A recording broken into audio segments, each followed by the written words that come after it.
Today is another Friday at the Damage Report, which is a special day, as you probably know. It means that did I do a typo in the headline? I don't know. We'll have to see. Anyway, Friday is the day that we take out the trash. So every Friday, Brett Ehrlich and myself choose one garbage person of the week, and the community votes as well. The voting has been available since yesterday. So if you're interested in getting in, you can go to the community tab of the YouTube page for the Damage Report. You probably can scroll down a little bit, and then there it'll be a poll where you can vote for who you think was the biggest piece of human garbage of this week. Mine was actually shown to me by one of my producers today. It's not a story that I would have come across on my own, and it's sort of a low-level garbage thing, but it is such garbagey behavior that I can't wait to reveal it to you, as well as the ridiculous number of little stories we have for this pre-show. I mean, we got a ton that we're going to be doing on the full show. Updates on Cruz, updates on the vaccine distribution scandals. We've got Lauren Boebert being terrible, and then also a bunch of this. Now, I thank you for those who are asking about my headache. It is a little bit better today. Do appreciate that. I don't know why. I mean, I'm drinking coffee. I've had water. I've had pills. I guess it's something. But thank you for being here. Now, why don't we jump into it? So we've got the headline story, which is about Lindsey Graham, but I'm going to keep it real. There is a story that I find much more interesting than that. It's stupid. It's not news. It's gossip, really. But what we're going to talk about is something that, if you believe that Donald Trump is an everyman, that he represents forgotten Americans, if he stands against those pompous liberal elites with their champagne and their limousines, well, then have we got a story for you. And so this is a story by the Washingtonian, a document, a standard operating procedure document for one of Donald Trump's buildings for a restaurant that he would regularly go to, and the instructions that they have for what they're supposed to do when he gets there. And it is so specific, so in-depth, so hoity-toity. He wants to be treated like an emperor. And it's really into how specific it gets. So let's talk about this a little bit. We'll get to the real news later. So, as soon as Trump was seated, the server had to discreetly present a mini bottle of Purell hand sanitizer. And this was long before COVID, by the way. This wasn't a thing about the pandemic. But isn't it amazing that he is actually apparently the germaphobe that we've heard, and yet that didn't result in taking the pandemic seriously or care about other people getting germs? And by the way, it's standard operating procedure, but they're supposed to discreetly give him the hand sanitizer. Like, he wants to have the hand sanitizer, but he doesn't want anyone to see that he's sanitizing his hands. So again, that really does, like, that's a sort of information that could have let us predict that he wouldn't want to wear a mask in public.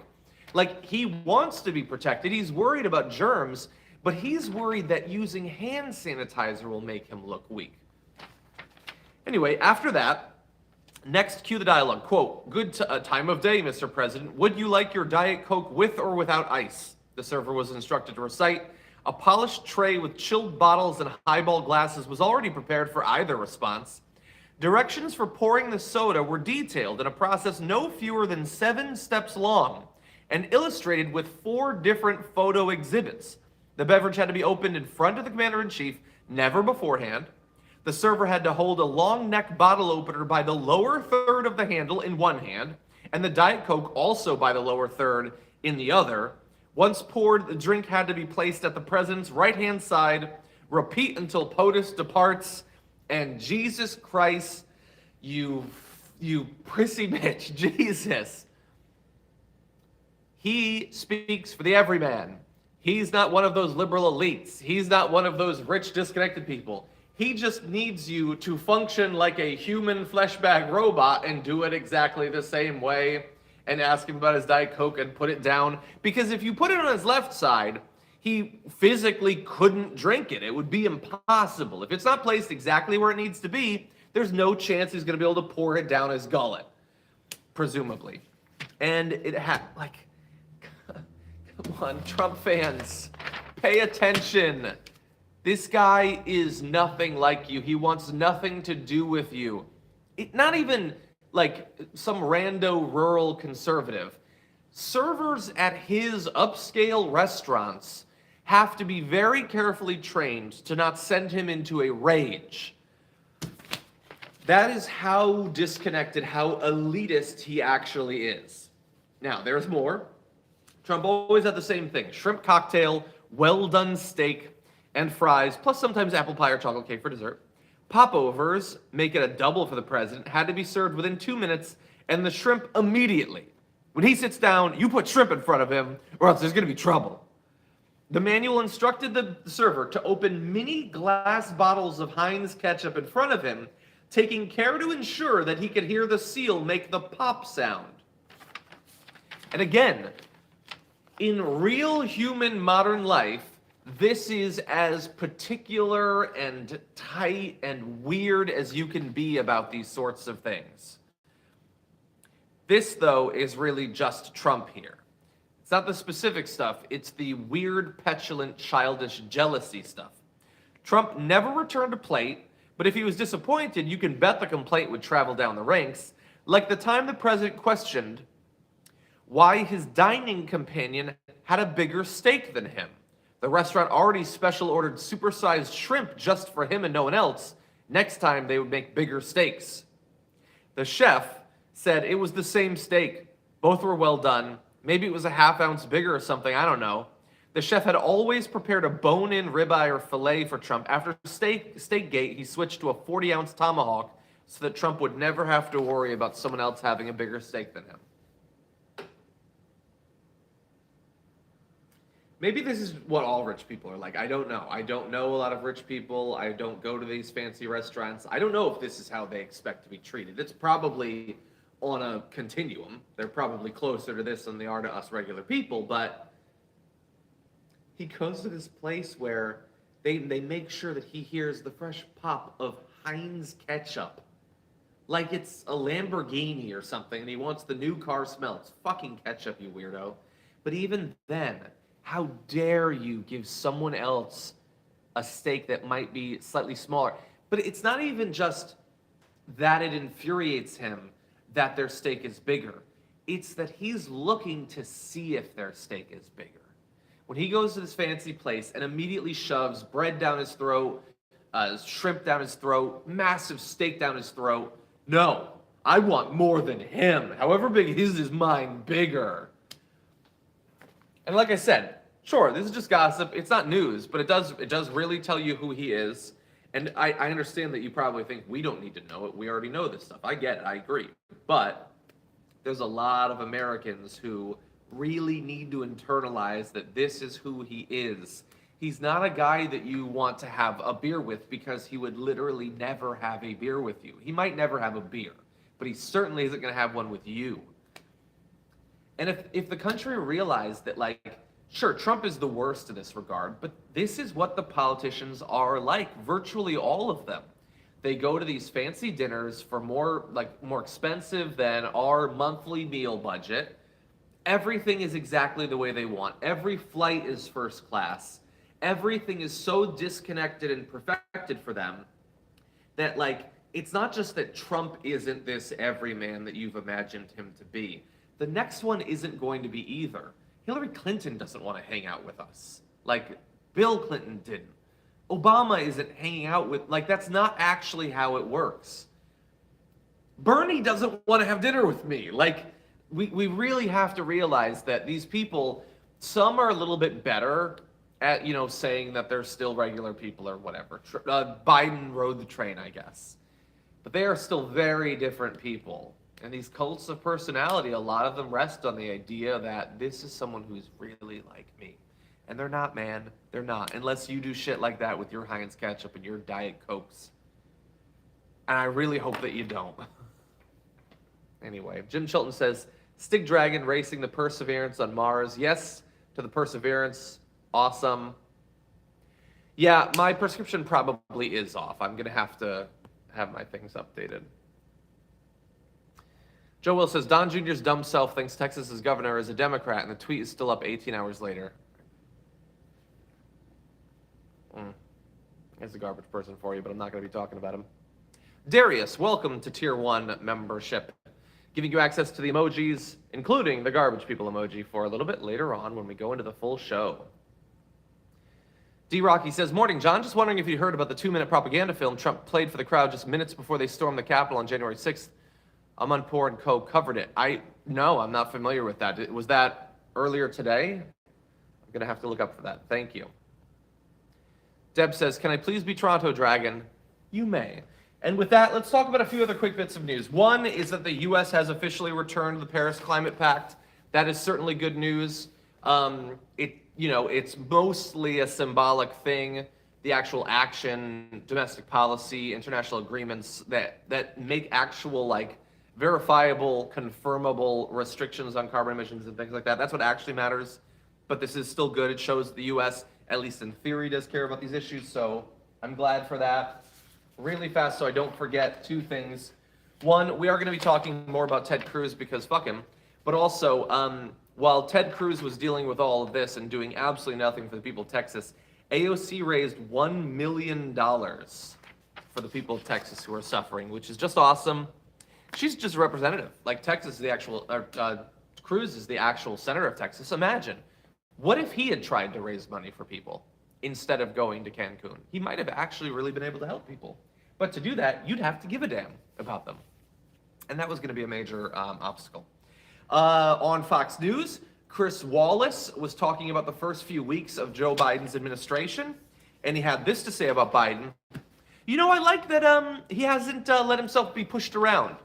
For instance, at that town hall, he wasn't pushed around by the left. I wonder if the people at the White House don't think getting pushed from the left puts him more in the center, which is not a bad place to be in American politics. So, Chris Wallace is happy with Biden's retreats on canceling student loan debt. And I'm sure there are people in the White House that think that that's a very good thing. Look, there are people on Fox News that are saying nice things about us because we're not doing anything and we're letting people continue to be crushed by the student loan debt. I would say, though, the people who voted for you in the general election and in Georgia, those who you in theory are going to want to vote for your supported candidates in the midterms, they might matter more than Chris Wallace, and their interests might not line up with him. That's something to think about.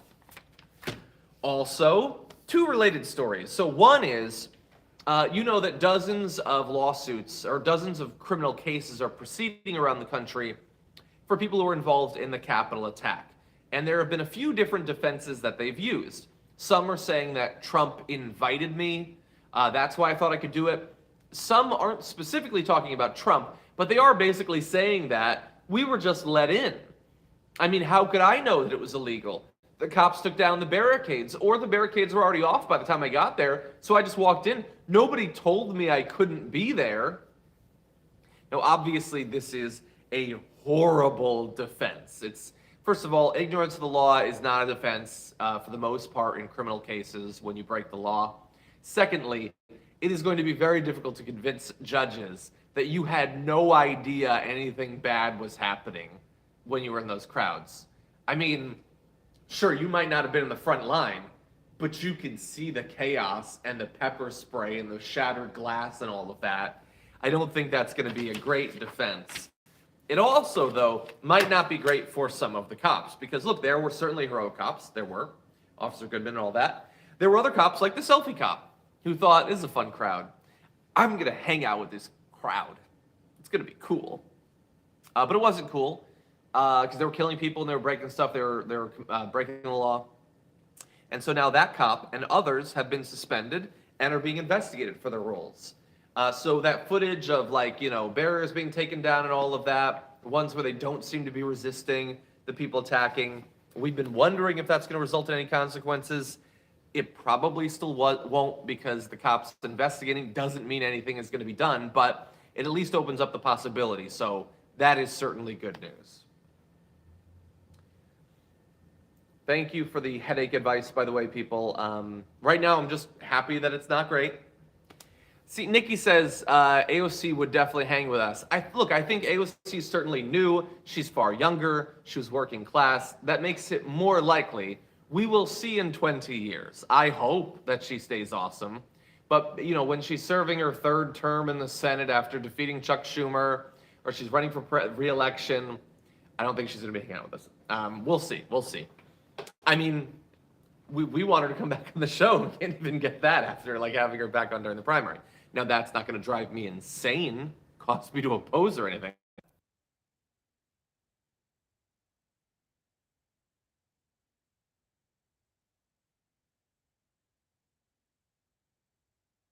Should raise $2 million now. Oh, wow, has it gone up since I printed out that story? Jesus. Teresa says Ted Cruz left his dog in his freezing house. Yes, he apparently did. Now, supposedly there was a guard who was going to watch it, but it is still apparently a powerless freezing house. Kind of a dick move, dude.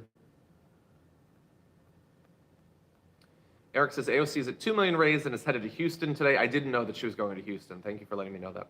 AOC would play Among Us with us. Well, that is true. That is true. She's done more.